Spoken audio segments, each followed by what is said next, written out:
Again he entered the synagogue, and a man was there who had a withered hand.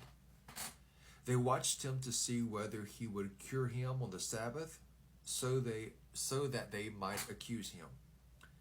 And he said to the man who had the withered hand, "Come forward." Then he said to them, "Is it lawful to do good or to do harm on the Sabbath? To save life or to kill?" But they were silent. He looked around at them with anger. He was grieved at their hardness of heart and said to the man, "Stretch out your hand." He stretched it out, and his hand was restored. The Pharisees went out and immediately conspired with the Herodians against him, how to destroy him.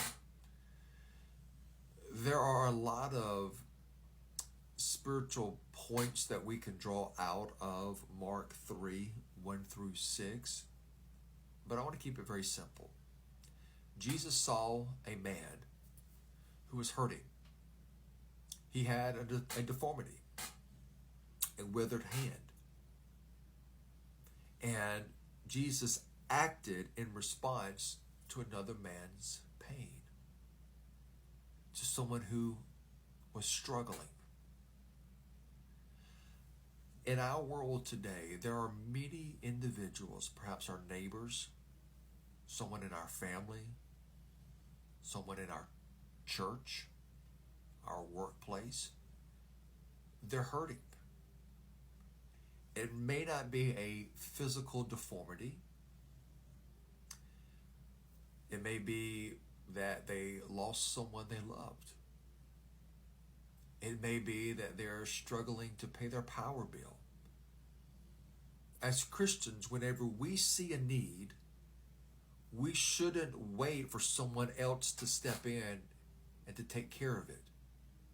We are called to step forward and do what we can to help alleviate the pain, the suffering, the mental anguish, the financial difficulty, or whatever the case is for this particular individual.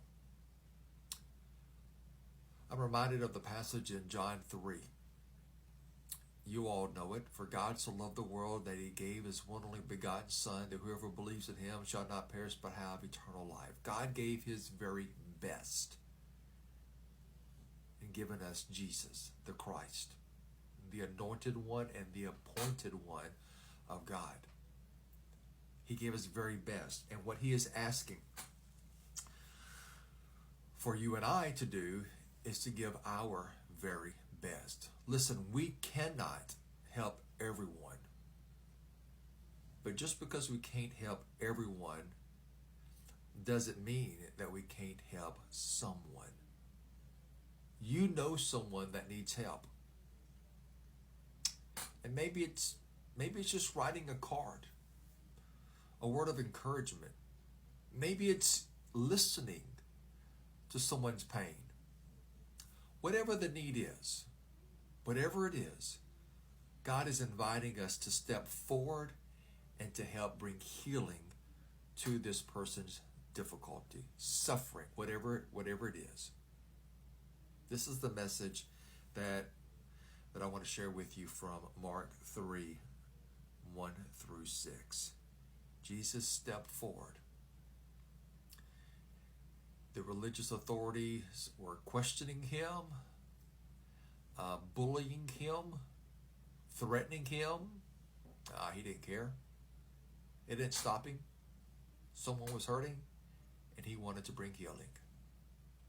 Let us take this lesson from Master Jesus and apply it to our lives as well.